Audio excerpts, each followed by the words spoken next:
Bueno, bueno, ¿se ve bien la imagen? Sí. Bien. Bueno, vamos a arrancar hoy propiamente dicho, hablando del siglo XX prácticamente. Vamos a concentrarnos en el paso, yo diría más bien del siglo XIX hacia el siglo XX, y vamos a hacer referencia a algo que Adrián Caballero llamaba rupturas finiseculares, ¿no? Utilizamos el término rupturas en el sentido de un cambio, o de cambios en plural, una serie de cambios relativamente bruscos o lo suficientemente rápidos como para llamar la atención de los contemporáneos, en lo que se refiere, en nuestro caso, a los procesos urbanos, a la forma de las ciudades existentes, pero también en lo que se refiere a las ideas que se debaten en el seno de una disciplina incipiente, que era el urbanismo en ese momento, acerca de lo que la ciudad debería ser. O sea, se están produciendo cambios fuertes en la ciudad real y en las ideas que se manejan alrededor de lo que la ciudad debería ser. Muchos de esos cambios ya han sido abordados en clases precedentes y en realidad tienen un inicio, como ustedes ya saben. Estas primeras imágenes valen a modo de repaso, para que veamos también que todo esto es una historia que tiene un cierto grado de continuidad, más allá de la idea de ruptura. Es una historia que comienza, como ustedes recordarán, con la Revolución Industrial y con la ciudad industrial. Habrán visto ya esta imagen, este par de imágenes del libro de Augustus Pugin, Contrasts, de 1836, en donde él trata de mostrar las diferencias que había en la imagen de arriba entre la ciudad tradicional, la ciudad preindustrial, y, esto lo pongo entre comillas, el afeamiento, podríamos decir, o la crisis que supone la irrupción de la industrialización. Lo cual es algo que ocurrió. Obviamente, la industrialización supuso un crecimiento exponencial de la cantidad de habitantes, un crecimiento exponencial de la densidad, y también un trastocamiento fuerte en lo que se refiere al paisaje urbano, con la aparición de nuevas construcciones destinadas a vivienda, a dar residencia a los nuevos habitantes de la ciudad.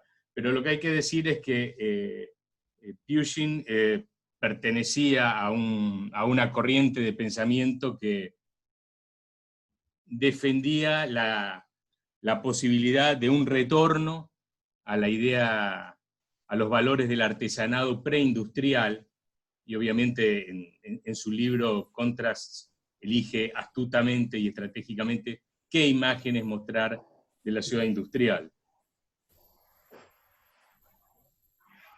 Pero bueno, el impacto obviamente fue muy grande.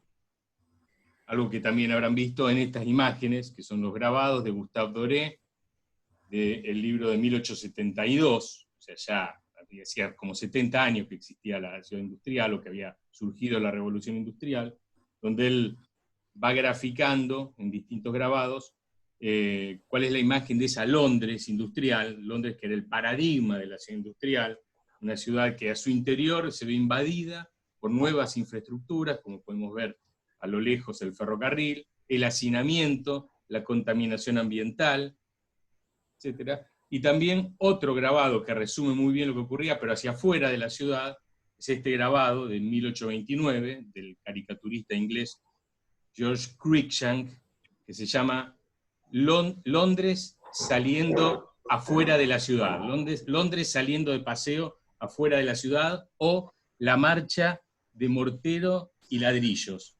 Lo que muestra esta imagen, que aparecen un montón de elementos animados, son chimeneas, ladrillos, que van, viviendas, construcciones precarias que van avanzando hacia el campo, y todos los elementos animados del campo, parvas de heno, animales, árboles, van escapando, van huyendo. Es como que la ciudad, si la imagen anterior de Doré nos mostraba la transformación de la ciudad industrial al interior de la ciudad, esta imagen nos muestra la transformación de la ciudad hacia afuera de la ciudad, hacia las afueras. Se está perdiendo el campo, el paisaje rural.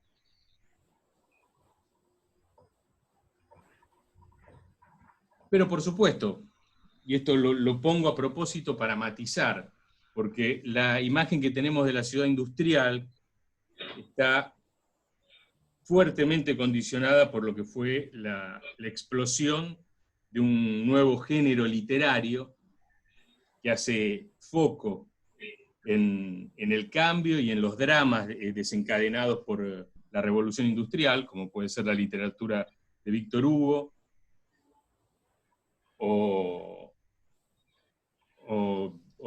libros como Oliver Twist, en Inglaterra, Dickens, etcétera, que hacen hincapié justamente en los dramas. Pero la realidad es que, como todo tiene sus claroscuros, el fenómeno de la revolución industrial también produjo estas situaciones que estamos viendo acá. En promedio, acá se ve el crecimiento del PBI por habitante en países industrializados: Alemania, Estados Unidos, Francia y Reino Unido. Y vemos cómo va creciendo desde 1870 de manera casi ininterrumpida hasta el año 2000, lo cual implicó una mejora en la calidad de vida y en la esperanza de vida de la población, que aumentó, no casualmente, de manera drástica. Desde 1840, prácticamente hasta la actualidad, va en aumento la población de las distintas ciudades. Acá se ve el crecimiento de ciudades como Milán, Turín, Lyon, Múnich, etc. O sea que eso también explica en gran medida el crecimiento y el hacinamiento que sufrieron las ciudades, las estructuras tradicionales de las ciudades, el aumento de la población, que se da por migración, pero también se da por el crecimiento en la esperanza de vida, y también el descenso de la muerte de niños, en ese sentido. Este gráfico nos muestra, por ejemplo, el crecimiento de la densidad en una ciudad como Chicago, desde 1880 hacia 1990. Vemos entre 1880 y 1900, que es el periodo sobre el cual vamos a estar hablando hoy principalmente, un crecimiento importante de la densidad, que pasa de aproximadamente entre 101 y 700 habitantes por kilómetro cuadrado a 1.200 y 2.500 habitantes por kilómetro cuadrado. O sea, casi 10 veces más.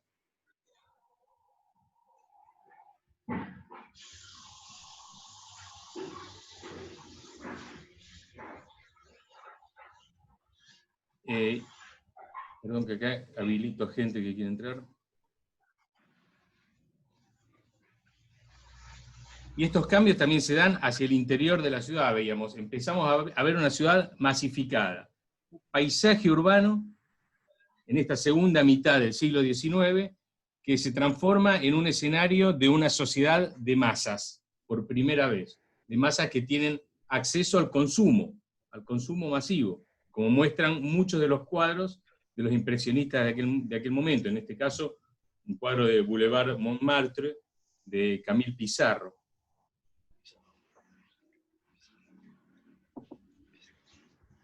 Y es un fenómeno que empieza a ser reflejado no solamente por los pintores, sino también por los escritores.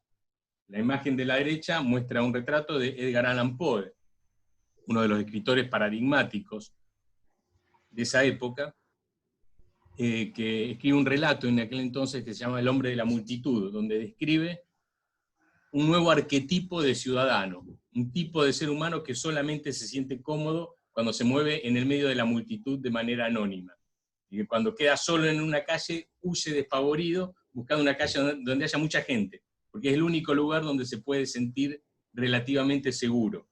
Entonces, se están produciendo cambios drásticos en la forma de vivir la ciudad, y cambios tanto en la ciudad física como también en la mentalidad de los ciudadanos, de los habitantes de la ciudad. Y la irrupción de nuevas tecnologías. Todo esto es un proceso radical de cambio que se inicia, recuerdo, y repito, con la revolución industrial al principio del siglo XIX, pero no se detiene durante todo el siglo. Y de hecho se empieza a acelerar hacia el final del siglo, cuando se empieza a masificar, a consolidar el uso de nuevas tecnologías como el ferrocarril. Acá también recurrimos a otro pintor paradigmático de la época, como fue Claude Monet, que en una serie de cuadros refleja cómo se transforma el paisaje rural, el paisaje suburbano y el paisaje hacia el interior de la ciudad, en el centro, por la irrupción de nuevas tecnologías como puede ser el ferrocarril. Nuevas tecnologías aplicadas a la construcción. Acá vemos una serie de imágenes que nos muestran el proceso de construcción de la Torre Eiffel en París, que como ustedes ya saben, se construyó con la idea de ser una torre temporal para una exposición universal. Iba a ser simplemente una demostración de las posibilidades de la nueva tecnología, ¿no? De la construcción en acero. Pero bueno, tuvo tanto éxito, también fue muy criticada en el momento, porque tiene una estética revolucionaria, una estética industrial, básicamente, pero bueno, finalmente podríamos decirlo de manera un tanto cursi que se ganó el corazón de los parisinos y también de la humanidad en la actualidad, y finalmente quedó como un símbolo de París.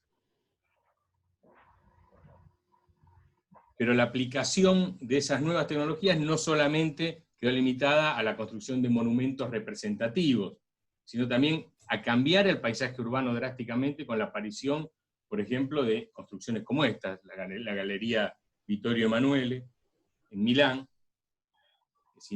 cuyo proyecto se inicia en 1861 y se inaugura en 1877. Estos paisajes que podríamos denominar casi anfibios, ambiguos, no queda claro si son espacios abiertos o espacios cerrados, incluso el tratamiento interior es como si fuera una calle techada, básicamente. No es simplemente una galería comercial como las que podemos tener en Rosario, es literalmente una calle techada, con plantas bajas, plantas altas, remates de edificios, etc.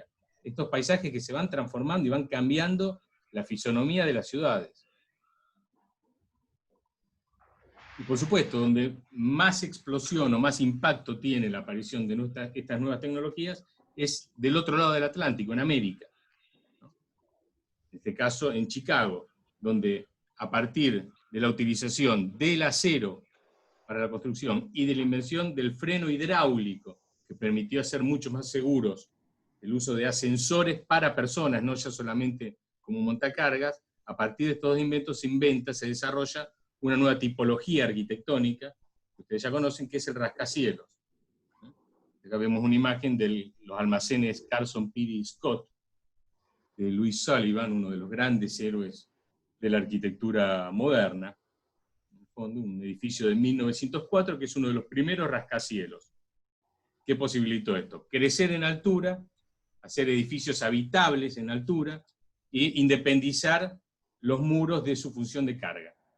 Acá la carga está soportada por acero.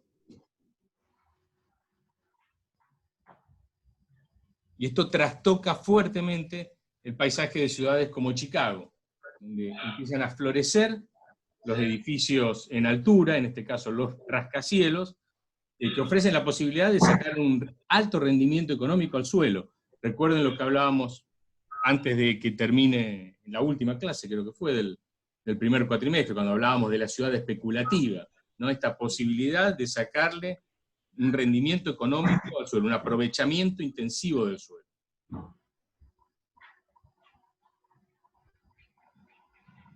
Esto no solamente se da en Chicago, sino también en ciudades como Nueva York, en donde el plan de ampliación de la urbanización original en la isla de Manhattan, el plan de los comisionados que propone esa grilla rectangular, homogénea, que se supone que va a ser la base de crecimiento de la futura ciudad, se transforma en un plano ideal para la especulación inmobiliaria, ¿no? Como dijo años después Rem Koolhaas, todo puede ocurrir bajo la única condición de que ocurra adentro de alguna de las manzanas.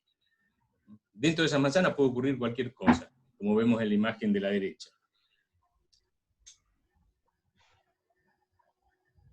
En Europa, la aproximación desde el urbanismo a los problemas y a los desafíos que plantean estos procesos de transformación radical se da de otra manera, de una manera más centralizada, se intentan respuestas más centralizadas desde el Estado, que ya ha explicado Héctor en el cuatrimestre anterior, planes como el de París, de Haussmann, el ensanche de Barcelona, o el Ring de Viena, lo que intentan es dar una respuesta centralizada, o sea, desde el Estado, a los desafíos de gobernar una forma urbana que se escapaba del control.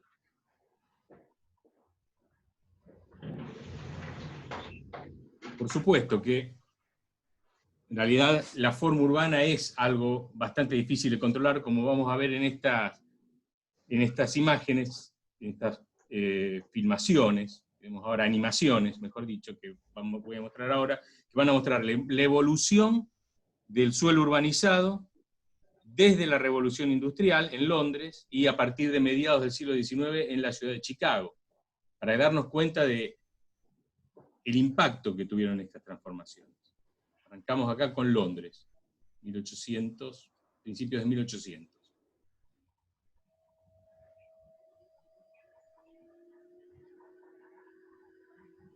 Y seguimos con Chicago en 1850, a partir de 1850. Fíjense, nuestra época para la clase de hoy es esta, finales del siglo XIX, principios del siglo XX. Es cuando se da una explosión terrible en las dos ciudades, a ambos lados del océano, y en otras ciudades, por supuesto. Esto es una muestra. Es una muestra de distintas simulaciones que realizó la New York University, el Lincoln Institute, en conjunto con las Naciones Unidas, hasta llegar a nuestros días, prácticamente, unos pocos años.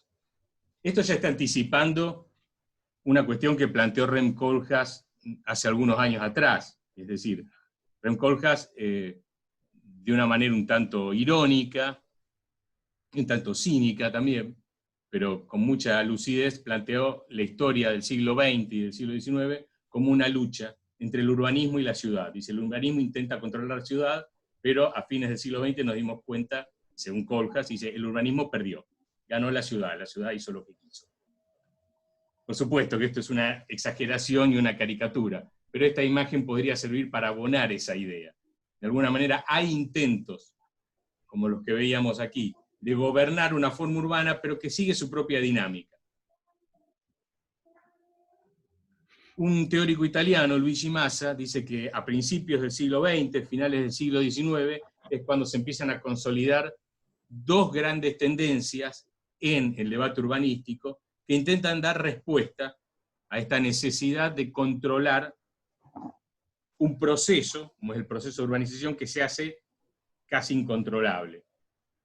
Dice, estas dos tradiciones, dice, hay una que a lo que apunta es a la formulación de modelos a priorísticos, de modelos de ciudad, que intentan definir lo que la ciudad debe ser, e intentan transformar la ciudad real a partir de una idea preconcebida. Hay otra tendencia, dice Luigi Massa, que lo que intenta es, más bien, analizar los procesos de conformación de la ciudad contemporánea,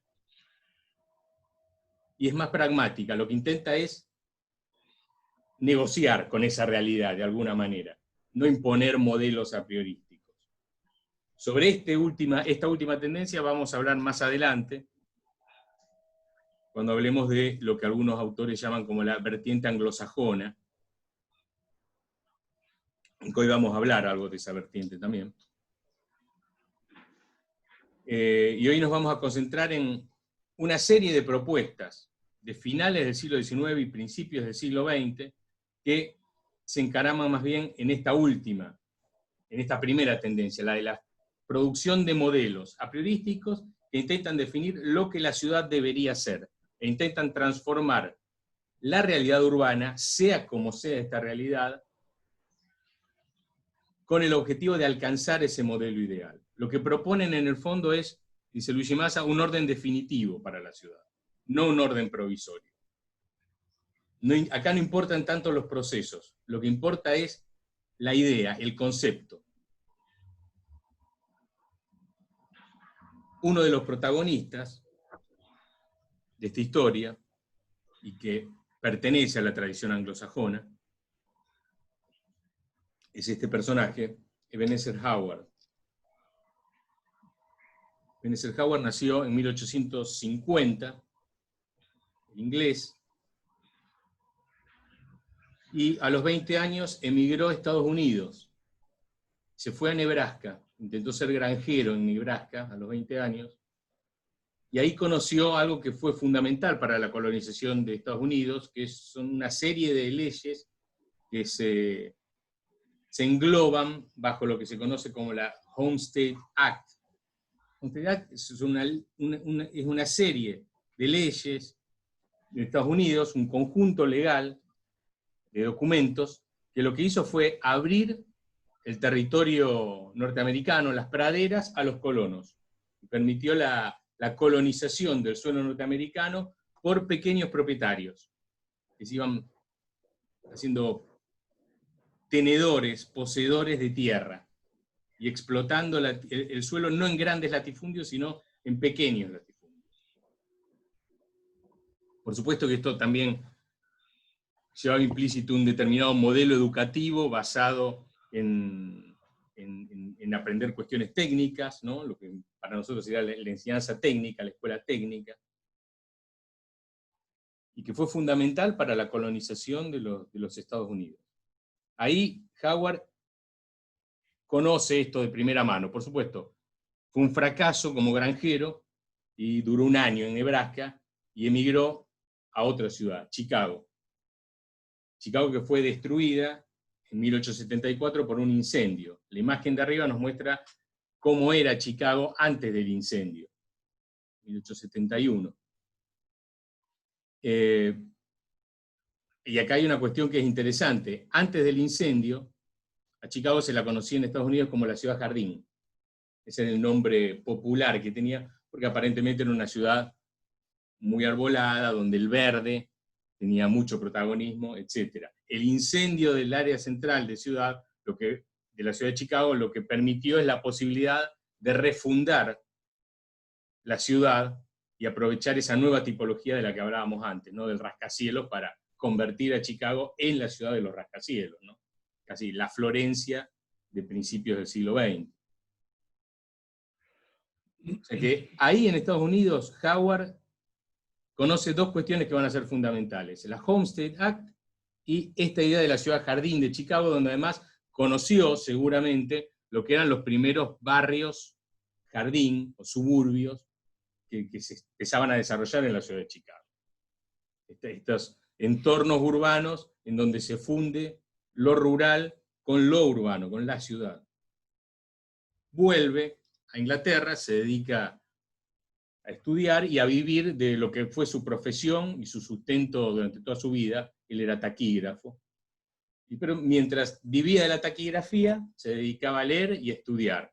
Y en 1898 edita su único libro, y más famoso, por el cual pasó a la inmortalidad, que es este libro, Tomorrow, A Peaceful Path to Real Reform. En castellano, Mañana, un camino pacífico hacia una verdadera reforma, que 4 o 5 años después vuelve a editar con otro nombre, por el cual es más conocido, que es Garden Cities of Tomorrow, Ciudad de Jardín del Mañana. Aquí él lo que desarrolla es un modelo urbano alternativo para repensar esta ciudad industrial que se va transformando rápidamente bajo el signo de la especulación inmobiliaria. Y lo que propone, en primer lugar, es esto: una ciudad de aproximadamente 6.000 o 5.000 acres, 5.000 acres,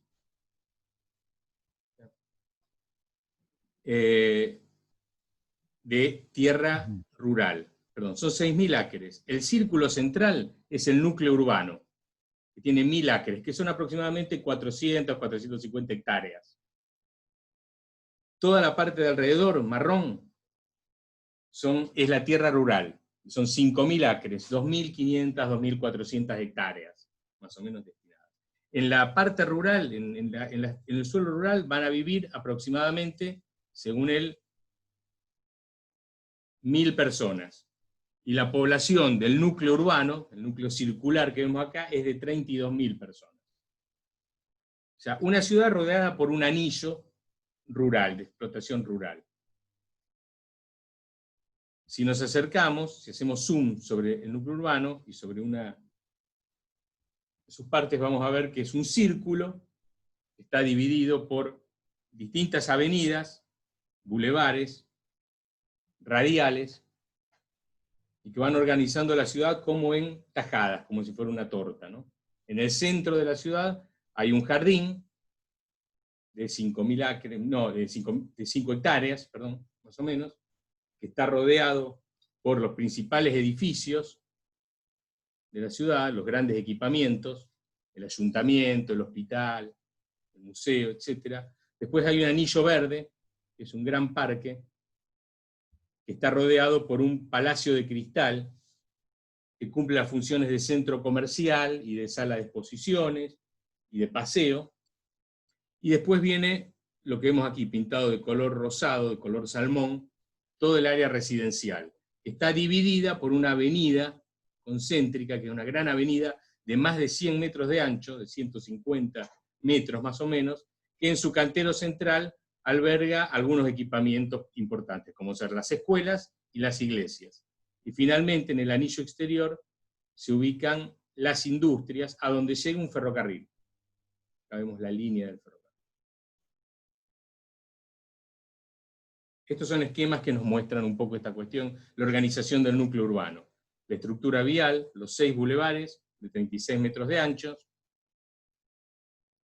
la avenida que bordea el Palacio de Cristal y al parque, la gran avenida central que contiene las escuelas y las iglesias, y el anillo exterior con las industrias. Las estructuras, la estructura de las áreas verdes, y el área residencial, que es lo que está coloreado de rojo. ¿Dónde están las residencias?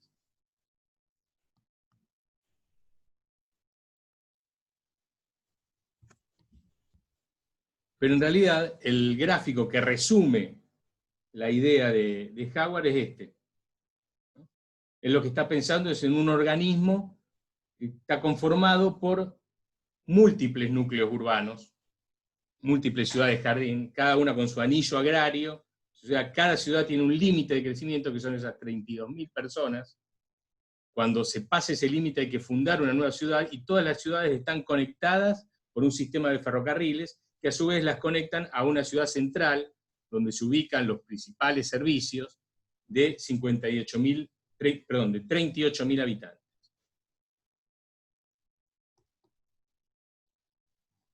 Y él organiza, en todo su libro va organizando, va mostrando cómo se tienen que ir conformando estas ciudades, cómo se puede ir distribuyendo la renta de la propiedad del suelo, y cómo se puede utilizar la renta de los propietarios para ir construyendo una especie de fondo de pensión para la tercera edad, con el paso del tiempo. Es una nueva organización social. Hay que decir una cuestión aquí.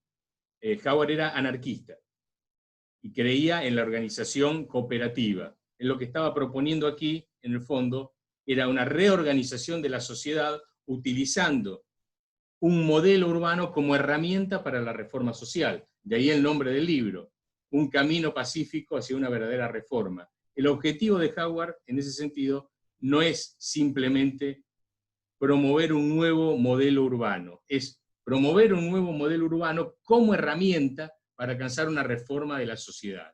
Y él lo que está viendo es una posibilidad de organizar la sociedad a partir del cooperativismo, que la sociedad se organice en torno a pequeñas comunas cooperativas.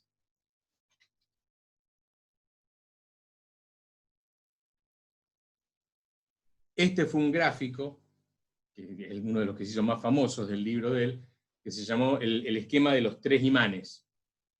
Hay 3 imanes, dice él. Uno que dice ciudad, otro que dice campo, y otro que dice ciudad-campo. En el imán de la ciudad están todas las ventajas de vivir en la ciudad, pero también todas las desventajas de vivir en la ciudad. Estoy separado de la naturaleza, hay excesivamente masificadas, hay distancia del trabajo hacia el hogar, hacia la casa, hacia la vivienda, hay precios muy altos, pero también hay oportunidades sociales, hay posibilidad de diversión, puede haber grandes ingresos, hay oportunidades de empleo, etc. Lo mismo ocurre con el campo, decía Howard, ¿no? Hay poca sociabilidad, pero hay belleza y hay naturaleza, ¿no? Hay mucha desocupación, pero también hay posibilidad de descanso y de alguna manera de relajarse mirando el campo, ¿no? Hay más salubridad, digamos, hay más higiene que en la ciudad. Lo que él propone es una síntesis, el imán del campo-ciudad, un organismo urbano, un nuevo modelo urbano que reúna lo mejor de la ciudad y lo mejor del campo.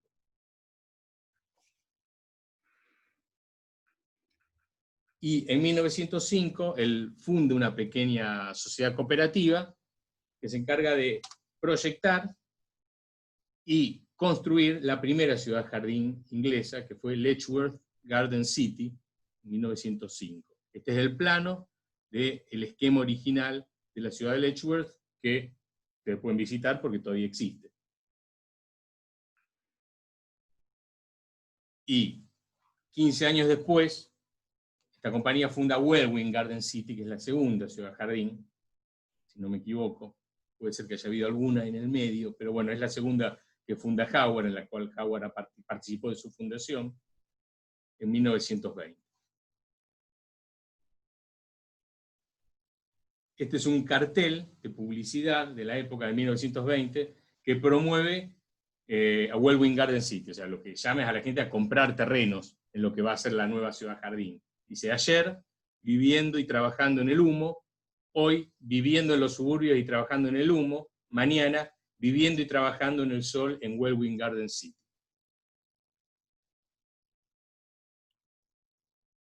Y estas son imágenes de la época de estas dos primeras ciudades. Esto es Letchworth, casi en el año de su inauguración. Letchworth. Esto es Welwyn Garden City. Welwyn. Este es el centro comercial en Letchworth.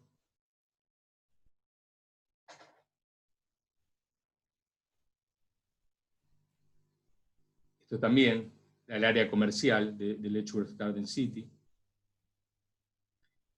Pero a nosotros la imagen que hemos heredado, cuando nos habla alguien de ciudad jardín, y a ustedes les pasará lo mismo, lo primero que se imagina no es ese esquema de múltiples núcleos urbanos unidos por un ferrocarril, que es lo que pensó, que es la gran idea de Howard. Lo que ustedes piensan es en esto, en pequeños chalets exentos en el terreno, que no están adosados medianera contra medianera, en manzanas de muy baja densidad, donde hay muy poca ocupación del suelo, y cada persona tiene un jardín. Y en estas imágenes, esta es una foto aérea hoy, o cercana en nuestra época, de Letchworth Garden City. Es una imagen aérea actual también de Welwyn Garden City. Cuando uno habla de ciudad jardín, en realidad de lo que está pensando es en esto. Es en un barrio ajardinado. Es lo que hemos heredado, lo que nos ha quedado un poco deformado de la idea original y ciertamente revolucionaria que tuvo Howard.